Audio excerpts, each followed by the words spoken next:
शादी का दिन था। चारों तरफ खुशियां हैं और शोर शराबा हो रहा है। मेहमान भी कामों में लगे हैं। तभी लड़कियां बोलती हैं, दुल्हन आ गई है, कितनी प्यारी लग रही है। ये दुल्हन कोई और नहीं, अनिका है, जिसकी शादी हिमांशु से हो रही थी। बचपन का प्यार था तो आज नए बंधन में बंधने जा रहा था। हिमांशु एक जवान लड़का है और काफ़ी चार्मिंग भी है, जिसका एक सपना है खूब पैसे कमाना और एक अच्छी ज़िंदगी बिताना। शादी की तैयारियां खूब ज़ोरों से चल रही थीं। तभी अनका को कॉल आता है, जिसको सुनकर अनका भागी चली जाती है। वो हिमांशु के घर पहुंचती है, जहां हिमांशु उदास बैठा हुआ था। वो उसके पास जाती है और पूछती है, आज तो हमारी शादी है और तुम उदास हो रहे हो। हिमांशु बोला, डियर मेरी नौकरी लग गई है और मुझे अगले हफ्ते ही जाना है। अनिका खुश होकर, ये तो अच्छी बात है, पैसे कहाँ लगी है। हिमांशु उदास होकर, सपनों की नगरी मुंबई में, लेकिन मुझे पैसे की ज़रूरत है जो मुंबई में काम आएंगे। और शादी में पहले ही बहुत खर्चा हो गया है, सारी जमा पूंजी ख़त्म हो गई है। अनिका उदास मन से रिक्शा रोकती है। फिर अनिका चली जाती है। वो रास्ते पर यही सोचती रहती है कि कैसे हिमांशु की मदद करे। तभी कुछ गुंडे उस रिक्शे वाले को रोक देते हैं। ओ लड़की, जो सामान पड़ा है मेरे हवाले कर। अनिका उन्हें धक्का देकर वहाँ से भाग जाती है। गुंडे उसके पीछे दौड़ते हैं। तभी अनिका का पैर पत्थर से टकरा जाता है। अब लड़की हार मान लेती है और अपने गहने उतारने लगती है, मगर गुंडे गुस्से में थे। वो चाकू मारने वाले होते हैं। तभी एक हाथ उनकी तरफ बढ़ता है और उन्हें मारने लगता है। लड़की काफ़ी डरी हुई थी। वो भागने लगती है, मगर लड़के की चैन उसके पास आ जाती है, जो उसे बचाते हुए गलती से अनिका के पास आ जाती है। जैसे तैसे अनिका घर पहुंच जाती है। अनिका जैसे अपना हाथ देखती है, उसे एक चैन दिखती है, उसमें आकाश लिखा था। अनिका सोचती है, मुझे उसको थैंक्स बोलना चाहिए था। उसको उसकी गाड़ी का वो टैटू याद था बस। शादी शुरू होने लगती है। सब लोग दूल्हे का इंतज़ार कर रहे होते हैं। तभी दूल्हे का बाप आता है और बोलता है, माफ़ करना, वो हिमांशु ये चिट्ठी रखकर चला गया है। लड़की का बाप बोलता है, कहाँ चला गया। चिट्ठी में लिखा था, माफ़ करना अनिका, मुझे मेरे सपने पूरे करने हैं, मुझे जाना होगा, मैं बहुत जल्दी वापस आऊँगा, मेरा इंतज़ार करना। चारों तरफ मातम का माहौल था। सब लोग लड़की को मनहूस बोल रहे थे। लड़की का बाप अनिका से बोलता है, मुझे पता था ये हिमांशु ऐसा ही कुछ करेगा, इसलिए मैं इस रिश्ते के खिलाफ था। अनिका सदमे में चली जाती है। उसे अभी भी विश्वास नहीं हो रहा था कि उसके साथ ऐसा हुआ है। जिसको उसने अपना प्यार समझा, उसके लिए उसके सपने ज़्यादा प्यारे हैं।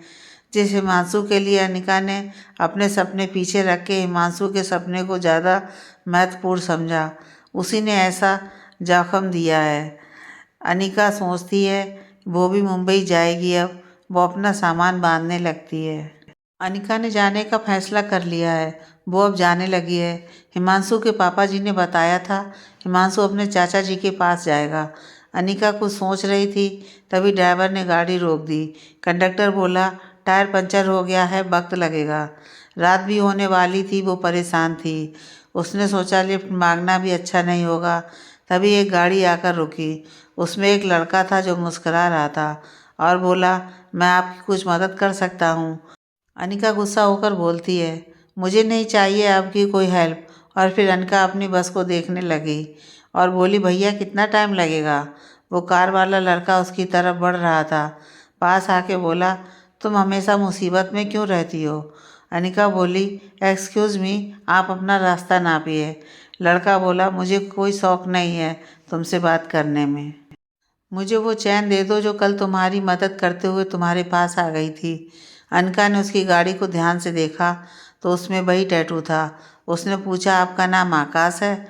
लड़का बोला, मुझे ही आकाश कहते हैं। कल आपने थैंक्स नहीं बोला और भाग गई।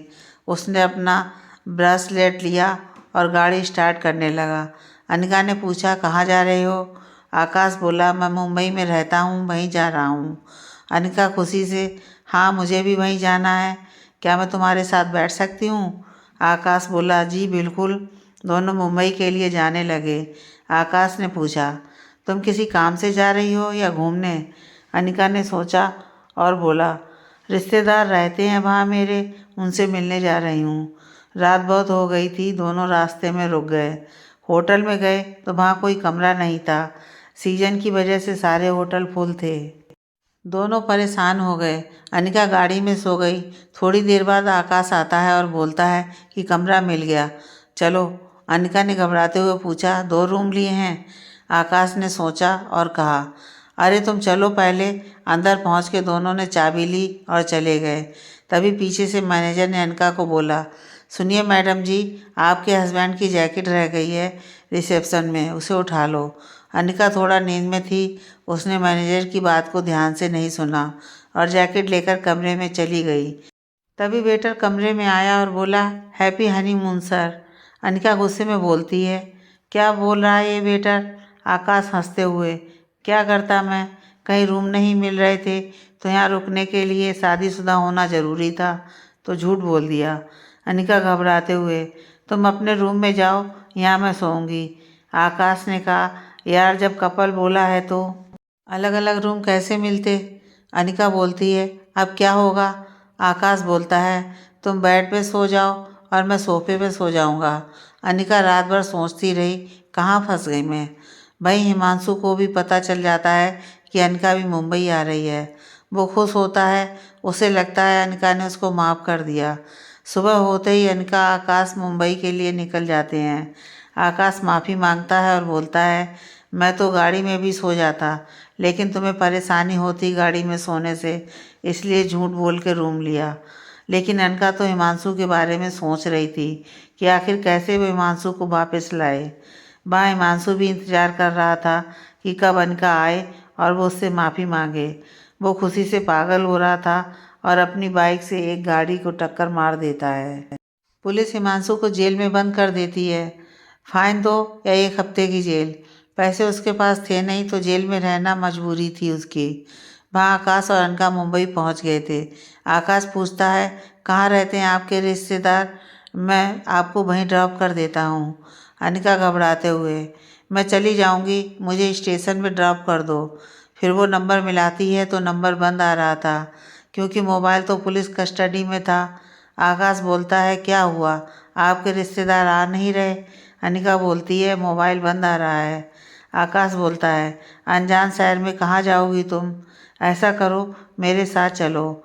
मेरे घर मेरी मम्मी बहुत अच्छा खाना बनाती हैं। जैसे नंबर मिलता है आप चले जाना। अनिका के पास और कोई रास्ता नहीं था। अनिका के पास और कोई रास्ता नहीं था। वो आकाश के साथ उसके घर चली जाती है। वहाँ आकाश की फैमिली में आकाश के पापा, मम्मी और चाचा जी रहते थे। वो घर जाते हैं। आकाश की फैमिली अनिका का वेलकम करती है। अनिका खुश थी उसकी फैमिली से मिलकर, मगर वहाँ हिमांशु से मिलने आई थी। उधर हिमांशु भी जेल में अनिका को याद कर रहा था। थोड़ी देर में आकाश के घर की घंटी बजती है। आकाश की फ्रेंड आती है और वो अनिका को देखकर पूछती है, ये कौन है? आकाश बोलता है, ये मेरी फ्रेंड है, अपने रिश्तेदार से मिलने आई हैं। इसके रिश्तेदार से कांटेक्ट नहीं हो पा रहा है, प्लीज़ इनकी हेल्प कर दो। आकाश की फ्रेंड बोलती है, हाय मेरा नाम रिया है। अगले दिन अनिका फिर से नंबर मिलाती है, मगर अभी भी वो नंबर बंद था। वो परेशान हो जाती है। उधर हिमांशु बाहर जाने का इंतज़ार कर रहा था।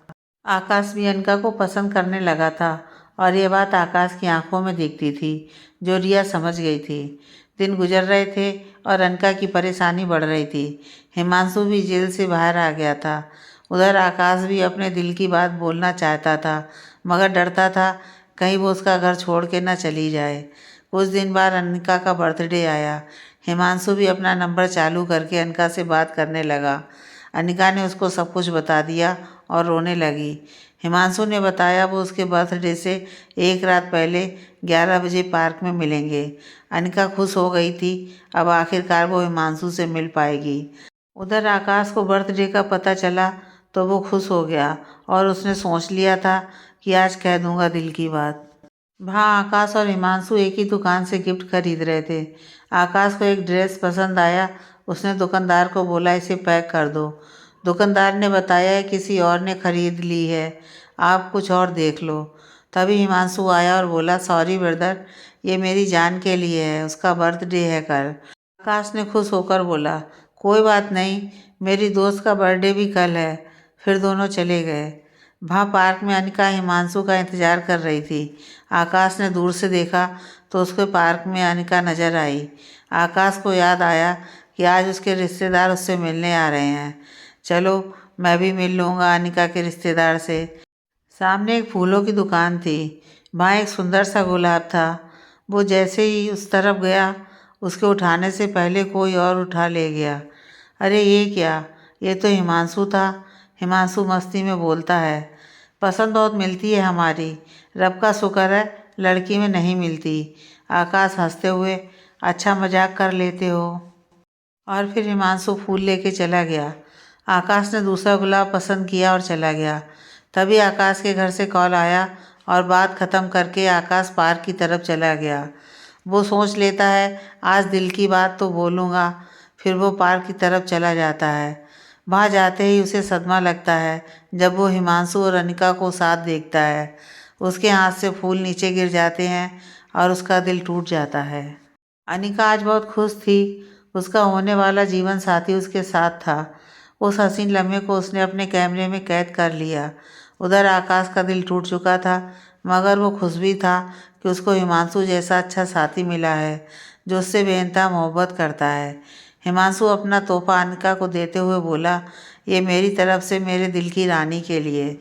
दोनों ने बहुत सी बातें की और फिर हिमांशु अनिका को अपने साथ चलने के लिए आग्रह करता है।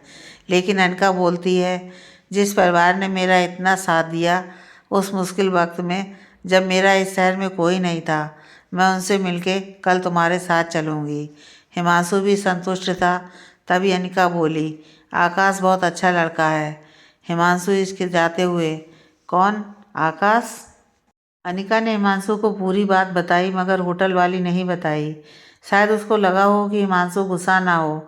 फिर अनिका आकाश के घर आ गई। लेकिन ये क्या, वहाँ तो हंगामा हो रहा था। आकाश ने शादी कर ली, हर कोई यही बोल रहा था। लेकिन किससे हुई आकाश की शादी, वो अभी सोच रही थी। तभी आकाश की मम्मी अनिका को देखते ही उसको प्यार करने लगी और बोलने लगी, आकाश ने अच्छा नहीं किया तुम्हारे साथ, मैंने उसे बहुत डांटा उसको। अनिका अजीब कसमकस में थी। आखिर ये क्या चल रहा है? तभी चाचा जी बोले, बेटा जिस होटल में तुम दोनों रुके थे, वहाँ मेरे दोस्त और उनकी बीवी भी रुकी थी। वो आकाश को जानते हैं, मगर आकाश नहीं जानता उन्हें। उनका आज ही कॉल आया था, उन्होंने ही बताया। फिर आकाश ने भी कुछ नहीं बताया। आखिर शादी कैसे हुई तुम्हारी? लेकिन मुझे पता है आकाश ने तुम पर दबाव बनाया होगा शादी करने के लिए। वो सीधे आकाश के पास चली गई और आकाश खिड़की से बाहर देख रहा था। उसने अनका को आते हुए देखा तो उसको जन्मदिन की मुबारकबाद देना चाहा, लेकिन अनका बहुत गुस्से में थी। उसने आकाश के गाल में 2 थप्पड़ जड़ दिए। आकाश चुपचाप खड़ा था, क्योंकि जो दर्द उसके दिल में था उसके सामने ये दर्द बहुत कम था। अनिका बोली, आज मैं तुमसे बहुत खुश थी क्योंकि मुझे मेरा प्यार मिल गया था, लेकिन तुम्हारी बेवकूफ़ी की वजह से मैं परेशानी में आ गई हूँ। वो लोग हम दोनों को शादीशुदा समझ रहे हैं और मैं कल हिमांशु के साथ जाना चाहती हूँ। कृपया अपने घर वालों को समझाओ और सच्चाई बताओ। आकाश चुपचाप चला गया। अनिका सिर पकड़कर रोने लगी।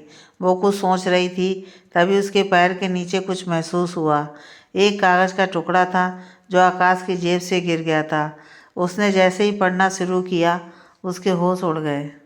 वो प्रेम पत्र था जो आकाश ने अनका के लिए लिखा था, और उसमें आकाश की प्रेम भावना थी जो अनका के लिए महसूस करता था।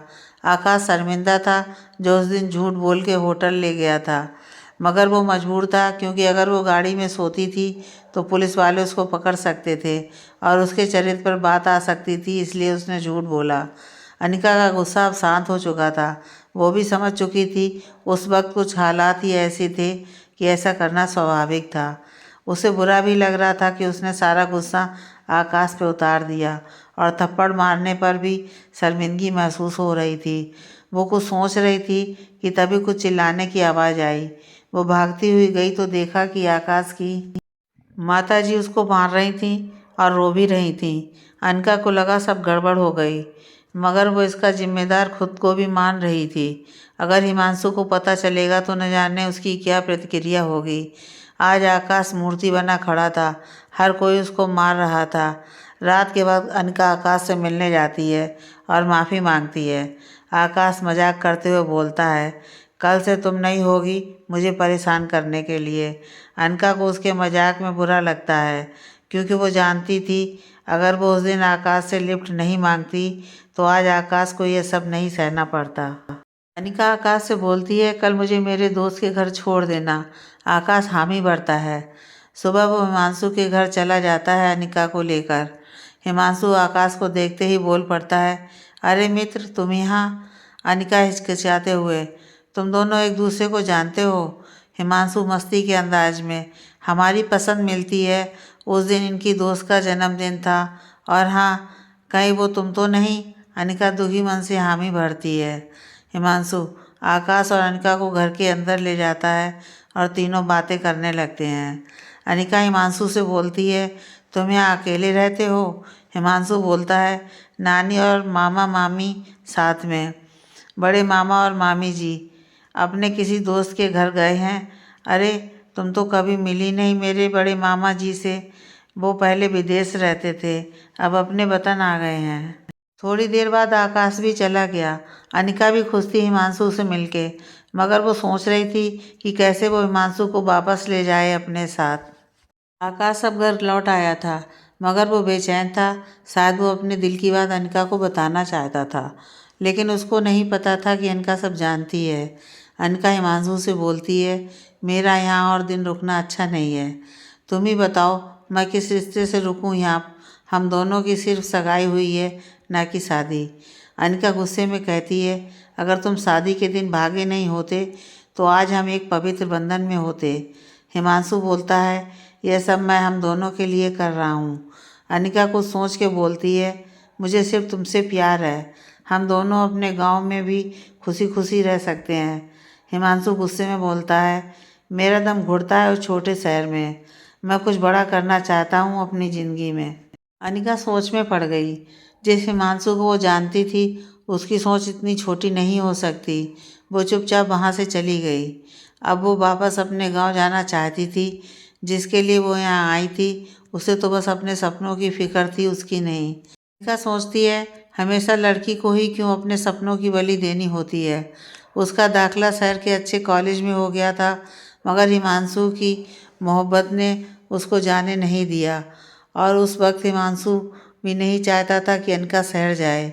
उस वक्त तो हिमांशु ने अनिका को मोहब्बत का वास्ता देके रोक दिया, लेकिन जब खुद के सपनों की बारी आई तो कहाँ गई हिमांशु की मोहब्बत?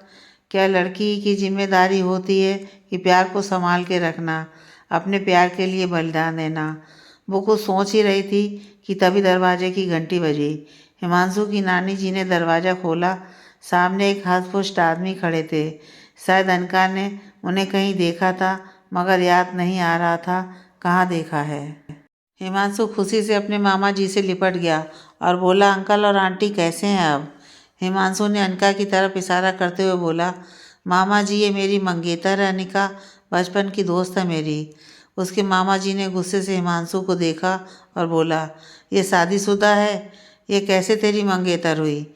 हिमांशु आश्चर्य से बोला, नहीं मामा जी, इसकी शादी मुझसे होनी थी पिछले महीने, मगर मुझे उसी दिन नौकरी के लिए यहाँ बुला लिया गया था, तो मुझे शादी छोड़कर आना पड़ा। मामा जी गुस्से से अनिका की तरफ देखते हुए बोले, इसने मेरे दोस्त के भांजे के साथ शादी की है, जिसका नाम आकाश है। ये दोनों उसी होटल में रुके थे जिस होटल में मैं और तुम्हारी मामी जी रुके थे। हिमांशु ने बिना सोचे समझे अनिका का हाथ पकड़ा और घर से बाहर की तरफ धक्का दिया और बोला, शर्म नहीं आई तुम्हें ये सब करने में? मैं शादी छोड़ के आया, तुमने शादी किसी और से कर ली? वाह क्या मोहब्बत है तुम्हारी। अनिका ने हिमांशु को सब सच बताया, मगर हिमांशु को सुनने को तैयार नहीं था। हिमांशु ने आकाश को कॉल किया और आकाश भागता हुआ चला आया। वो जैसे अनिका के पास गया, अनिका ने आकाश का हाथ हटाते हुए बोली, बहुत खुशी हो रही होगी तुम्हें, तो यही तो चाहते थे तुम। लेकिन एक बात याद रखना, मैं तुमसे कभी प्यार नहीं करूँगी, क्योंकि मैं नफ़रत करती हूँ तुमसे। अनिका इतने गुस्से में थी कि वो क्या बोल रही थी उसे भी खुद नहीं पता था। हिमांशु ने अनिका का बैग आकाश के हाथ में थमा दिया और बोला, चले जाओ यहाँ से। आकाश ने हिमांशु को समझाया कि वो सब एक गलत फहमी थी, इसमें अनका की कोई गलती नहीं। हिमांशु गुस्से में उसके और अनका के बारे में अभद्र बातें करने लगा। आकाश गुस्से में हिमांशु को मारने लगा। हिमांशु का सर दीवार में जा लगा और खून आने लगा। आकाश ने हिमांशु की कमीज का कॉलर पकड़ के बोला, बस इतना ही प्यार था तेरा जो एक गलत फहमी से टूट गया? कुछ तो भरोसा करता है अनका पर, बहुत प्यार करती है वो तुझसे, लेकिन तुझे कदर नहीं उसकी। एक बात याद रखना, जब तुझे तेरी गलती का एहसास होगा शायद तब पछताने के अलावा तेरे पास और कोई रास्ता नहीं होगा। अनका तो जैसे मूर्ति बन गई हो। आकाश ने उसका हाथ पकड़ के गाड़ी में ले गया। आकाश सोच रहा था, अगर इसे घर ले गया तो घर वाले बहुत सारे प्रश्न करेंगे जिनके जवाब मेरे पास भी नहीं है। फिर वो गाड़ी अनका के गांव की तरफ मोड़ देता है। अनका घबराकर पूछती है, कहाँ ले जा रहे हो? आकाश गुस्से में, जहाँ से ये कहानी शुरू हुई थी, तुम्हारे गांव। अनिका उदास मन से बोलती है, मुझे रास्ते में ही छोड़ दो, मैं किस मुंह से माँ के सामने जाऊंगी। आकाश प्यार से अनका की तरफ देखता है और बोलता है, सब कुछ अच्छा होगा, बस तुम उस खुदा पर भरोसा रखो। तभी अनका देखती है गाड़ी की सीट पर कुछ खून पड़ा हुआ है और उसकी नज़र आकाश के हाथ में जाती है। वो आकाश को बोलती है, कहीं मरहम पट्टी करवाओ वरना ये आगे चलकर दिक्कत कर देगा। आकाश हंसते हुए, ये मेरी सज़ा है, आज मेरी वजह से तुम ऐसी हालत में हो। अनिका आकाश को बताती है, वैसे एक बात साफ हो गई है, हिमांशु को कितना भरोसा है मेरे ऊपर और उसमें तुम्हारी कोई गलती नहीं। आकाश चकित होकर बोला, मेरी गलती नहीं है? अनिका हंसते हुए, थोड़ी गलती तो है। अब आकाश ने मरहम पट्टी करवा ली थी। अनका ने आकाश से पूछा, तुम्हारे कौन रहते हैं मेरे गांव में? आकाश खुशी से बोला, मेरा अपना घर है वहाँ। थोड़ी देर बाद अनका अपने घर पहुँच गई और आकाश भी अपने घर की तरफ चलने लगा। आकाश सोच रहा था, अगर वो हिमांशु की जगह होता तो उसकी क्या प्रतिक्रिया होती। अनका भी परेशान थी हिमांशु की ऐसी प्रतिक्रिया से। उधर हिमांशु भी अपने मामा जी की बात को सच समझ रहा था। दिन गुजर रहे थे और आकाश का भी अनका के घर आना जाना लगा हुआ था। अनका की माँ को अच्छा लग रहा था कि कोई अनका की इतनी फिक्र भी करता है। अनिका परेशान थी क्योंकि हिमांशु उससे बात करने को तैयार नहीं था। अनका जब भी कॉल करती वो कोई बहाना बनाकर कॉल काट देता। अनका के पिताजी जो एक कारखाने में नौकरी करते हैं, वो किसी काम से दूसरे गांव गए थे, आज घर वापस आ रहे हैं। अनका को चिंता हो रही है, अगर पिताजी ने हिमांशु के बारे में पूछा तो क्या होगा, क्या बोलूँगी मैं। उधर आकाश का बार बार घर आना अनका की माँ को पसंद नहीं आ रहा था। शायद यह बात आकाश भी जान गया था, इसलिए उसने आना कम कर दिया। अनिका के पिताजी घर आ गए थे, तभी उन्हें खबर मिली हिमांशु गांव आ रहा है। वो बहुत खुश हुए। उन्हें नहीं पता था अनिका और हिमांशु की लड़ाई के बारे में। अनिका को लगा हिमांशु को सच्चाई पता चल गई है और वो मुझसे माफ़ी मांगने आ रहा है। हिमांशु भी घर आ गया और आते ही उसने अनिका के पिताजी को प्रणाम किया और बोला, अंकल जी आप सही कहते थे, मैं अच्छा लड़का नहीं हूँ। आपकी धोखेबाज बेटी से प्यार जो करता था। हिमांशु ने अनका के चरित्र पर उंगली उठाई और सगाई ख़त्म करके चला गया। अनका के पिताजी अपनी बेटी पर लगे इल्ज़ाम सह नहीं पाए। अनका के पिताजी को दिल का दौरा पड़ा और वो बिस्तर पर जा गिरे। अब वो दो महिलाएं डर गई थीं। वो उन्हें अस्पताल ले गईं जहां डॉक्टर ने उनको मृत घोषित किया। आकाश भी भागा भागा अस्पताल चला आया। अनका इतना रो रही थी कि उसने आकाश को पकड़ लिया और आकाश से लिपट कर रोने लगी। पूरी विधि के साथ अनका के पिताजी का अंतिम संस्कार हुआ। उधर अनका ने हिमांशु को कॉल किया तो उसके मामा जी ने कॉल उठाया। अनका ने हिमांशु से बात करने को कहा तो उसके मामा जी ने गुस्से में बताया कि हिमांशु की सगाई है आज, मैं कोई भी मनहूस बात नहीं करूँगा उससे, और कॉल काट दी। उधर अनका की माँ की तबीयत भी बिगड़ रही थी। एक दिन अनका की माँ ने अनका को बुलाया और कहा, मेरी बेटी तबीयत दिन पर दिन बिगड़ रही है, मैं चाहती हूँ तुम जल्दी ही शादी कर लो ताकि मैं चैन से मर पाऊँ। अनका रोते हुए बोली, माता जी आपको कुछ नहीं होगा। आकाश भी बहुत ख्याल रखता था अनिका और उसकी माँ का। अनिका की माँ चाहती थी अनिका आकाश से शादी कर ले, लेकिन आकाश एक अमीर लड़का था। अनिका की माँ डरती थी, ना जाने उसके परिवार वाले उसको अपनी बहू मानेंगे या नहीं। एक दिन वो अपने कमरे में थी, तभी उनको आवाज़ सुनाई दी। सामने देखा, आकाश किसी औरत के साथ आया था। वो औरत अनका की माँ के सामने हाथ जोड़ते हुए बोली, नमस्ते जी, मैं आकाश की माँ हूँ। जैसे ही मुझे पता चला कि मेरी अनका की माता जी की तबीयत खराब है, मैं सीधे यहाँ चली आई। आकाश की माँ का इतना अपनापन देखकर अनका की माँ खुश थी। एक दिन अनका की माँ और आकाश की माँ बात कर रही थी। बातों बातों में अनका की माँ बोल पड़ी, मुझे अनका की फिक्र है, मेरे जाने के बाद कौन ख्याल रखेगा उसका। वो बहुत भोली है, उसको नहीं पता ये दुनिया कितनी बुरी है। बिना माँ बाप की बच्ची की ज़िंदगी बेरहम हो जाती है। आकाश की माँ पूछती हैं, तो कोई लड़का देखा है आपने? अनका की माँ बोलती हैं, कहाँ देखूँ बहन, इस हालत में कहीं जाना नहीं होता। अगर आकाश नहीं होता तो कौन देखभाल करता हमारी। आकाश की माँ कुछ हिचकिचाते हुए बोलती हैं, वैसे मैं भी आकाश के लिए अच्छी लड़की ढूंढ रही। अगर आपको बुरा ना लगे तो एक बात बोलूं? अनका की माँ बोलती हैं, बोलो बहन। आकाश की माँ बोलती हैं, मैं अनका को अपनी बहू बनाना चाहती हूँ। अनिका की माँ खुश थी, वो भी हाँ बोल देती हैं। अनका खिड़की से सारी बात सुन रही थी। अनका सोच रही थी, आकाश ने अपने एहसान के बदले में मेरी ज़िंदगी मांग ली। शायद वो कभी आकाश की मोहब्बत को समझ नहीं पाई। आकाश को जब पता चला तो वो खुश था, क्योंकि अनका से बेइंतहा प्यार करता था। अनिका आकाश को बता देती है कि मैं कभी तुम्हें प्यार नहीं कर पाऊँगी। कुछ दिनों में दोनों की शादी हो जाती है। उधर हिमांशु की भी शादी किसी और लड़की से हो जाती है। हिमांशु की माँ हिमांशु को रोते हुए बोलती हैं, तुमने उस मासूम के साथ अच्छा नहीं किया। थोड़ा तो भरोसा किया होता उसमें। तेरे मामा के दोस्त और आकाश के चाचा जी ने बताया कि कैसे गलतफहमी की वजह से 4 जिंदगी बदल गई। हिमांशु आश्चर्य से बोलता है, ये चौथा कौन है? हिमांशु की माँ बोलती हैं, तुम्हारी बीवी। मैं भगवान से दुआ करूंगी कि तुम्हें अनका की मोहब्बत की हाय ना लगे और तुम अपनी बीवी के साथ खुश रहो और अपनी बीवी पर भी भरोसा करना सीखो। हिमांशु को आकाश की बात याद आ रही थी। जब तुम्हें सच्चाई का पता चलेगा बहुत देर हो जाएगी। आकाश और अनका की पहली रात थी। आकाश कमरे में आता है और अनका को कहता है, हमारे बीच जो भी है वो हम दोनों के बीच रहना चाहिए। अगर मेरी माता जी को पता चला तो उन्हें बहुत दुख होगा और आंटी जी का भी ऑपरेशन होना है कुछ दिनों में, तो अभी उन्हें भी कुछ कहने की ज़रूरत नहीं है। आकाश ने नीचे बिस्तर लगाया और सो गया। अनका खुश थी कि आकाश उसकी माँ का पूरा इलाज का खर्चा दे रहा है, मगर उसके दिल में अभी भी हिमांशु था। शायद बचपन का प्यार था, इसलिए वो आकाश को अपना पति कभी नहीं मान पाएगी, क्योंकि शादी उसने अपने माँ की बिगड़ती तबीयत को देखते हुए की थी और ये बात आकाश भी जानता था। कविता हिमांशु की बीवी। उधर हिमांशु भी अपनी पहली रात को कमरे में गया और घूंघट उठाया। उसे कविता की शक्ल में अनका की शक्ल दिखी। वो जैसे ही कुछ करीब गया, अनिका गायब हो गई। कविता ने पूछा, आखिर क्या हुआ, इतने परेशान क्यों हो? हिमांशु ने कविता को सब बताया और दुखी हो गया।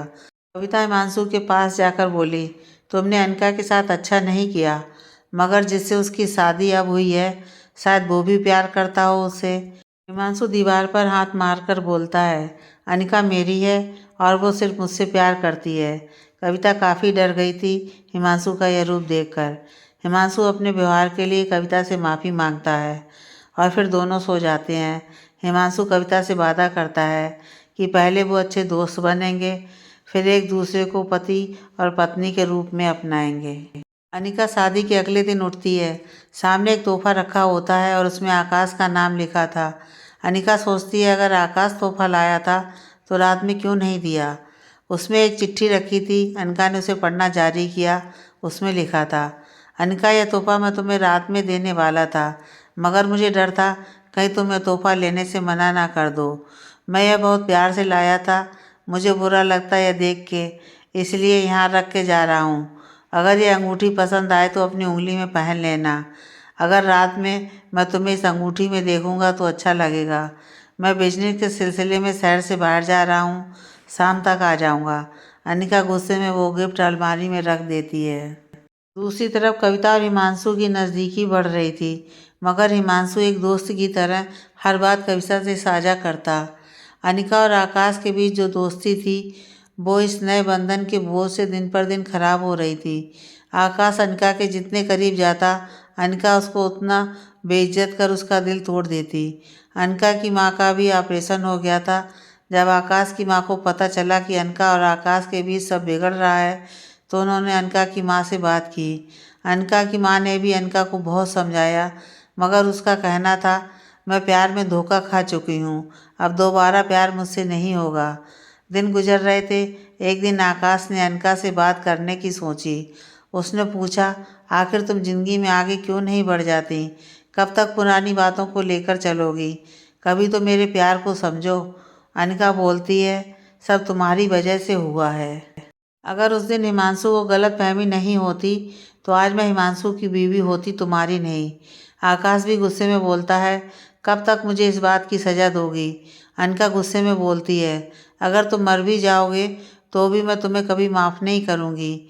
आकाश एकदम चुप हो गया। उसे यकीन नहीं हो रहा था कि जिस लड़की को वो बेइंतहा प्यार करता है वो उसके मरने की कामना कर रही है।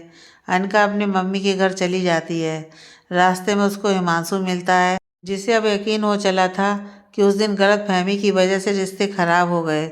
उसने गाड़ी रोकी और अनका के पास गया।